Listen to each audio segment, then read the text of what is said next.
गांव के किनारे एक पुराना आम का पेड़ था, जिसकी डालियां रहस्यों से भरी थीं। गांव वाले पेड़ के नीचे अजीब घटनाओं, परछाइयों के हिलने और हवा में गूंजती आवाजों की कहानियां सुनाते थे। अंधेरा होने के बाद कोई भी उसके पास जाने की हिम्मत नहीं करता था।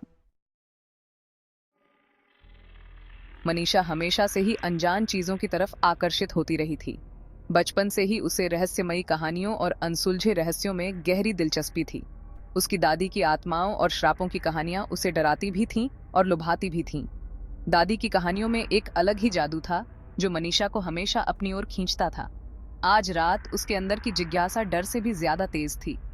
वह जानना चाहती थी कि क्या दादी की कहानियों में कोई सच्चाई है। वह फुसफुसाते हुए पेड़ की तरफ एक अजीब सी खिंचाव महसूस कर रही थी। पेड़ के पास पहुंचते ही उसे ऐसा लगा जैसे कोई अदृश्य शक्ति उसे अपनी ओर बुला रही हो। मनीषा ने अपने डर को पीछे छोड़ते हुए पेड़ के पास जाने का फैसला किया। उसके दिल की धड़कनें तेज हो गईं, लेकिन उसकी जिज्ञासा उसे आगे बढ़ने के लिए मजबूर कर रही थी। पेड़ के पास पहुंचकर उसने देखा कि वहां कुछ अजीब सी निशानियां थीं, जो शायद किसी पुराने रहस्य की ओर इशारा कर रही थीं। मनीषा ने उन निशानियों को ध्यान से देखा और महसूस किया कि ये वही पेड़ है जिसके बारे में उसकी दादी ने कहानियां सुनाई थीं।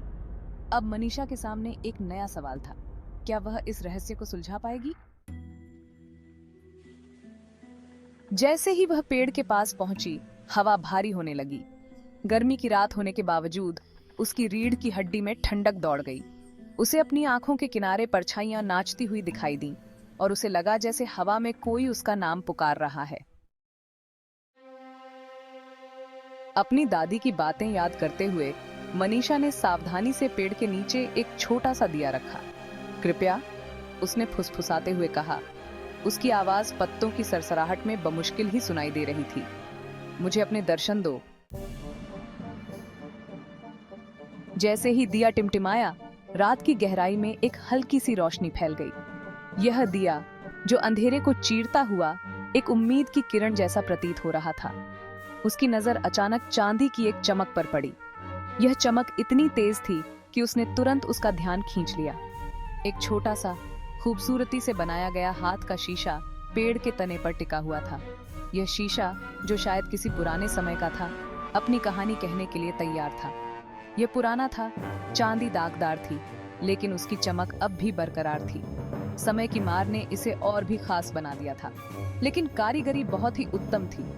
हर नक्काशी, हर डिजाइन एक अद्वितीय कला का प्रतीक था। यह शीशा सिर्फ एक वस्तु नहीं, बल्कि एक कला का नमूना था। हिचकिचाते हुए मनीषा ने हाथ बढ़ाया और उसे उठा लिया। उसके मन में कई सवाल थे। यह शीशा यहाँ कैसे आया? इसका मालिक कौन था? और क्या यह शीशा उसकी किस्मत बदल सकता है? उसने आईना अपने करीब लाया। उसकी आंखों में एक अजीब सी बेचैनी थी। जैसे ही उसने अपने चेहरे को ध्यान से देखा, उसे कुछ असामान्य महसूस हुआ। उसकी सांस उसकी छाती में ही अटक गई। उसकी आंखें चौड़ी हो गईं और दिल की धड़कन तेज हो गई।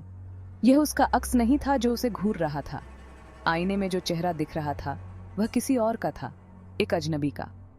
आईने में चेहरा भयानक था, जैसे किसी डरावनी कहानी से निकला हो। उसकी त्वचा विकृत और आंखें गहरी काली थीं। आंखें ऐसी जल रही थीं जैसे अंगारे हों, जैसे वे उसकी आत्मा को भेद रही हों। और एक मुस्कान जो अकल्पनीय पीड़ा का वादा कर रही थी। वह मुस्कान इतनी भयावह थी कि मनीषा का खून जम गया। मनीषा चिल्लाई, आईना नीचे गिरा दिया और वह टुकड़ों में बिखर गया। उसकी चीख पूरे कमरे में गूंज उठी। रात में उसकी हंसी गूंज रही थी जब वह भागी। वह अंधेरे में दौड़ती रही। उसकी सांसें तेज हो गईं और उसके कानों में वह भयानक हंसी गूंजती रही। उसे ऐसा लगा जैसे वह हंसी उसका पीछा कर रही हो और वह कभी भी उससे बच नहीं पाएगी।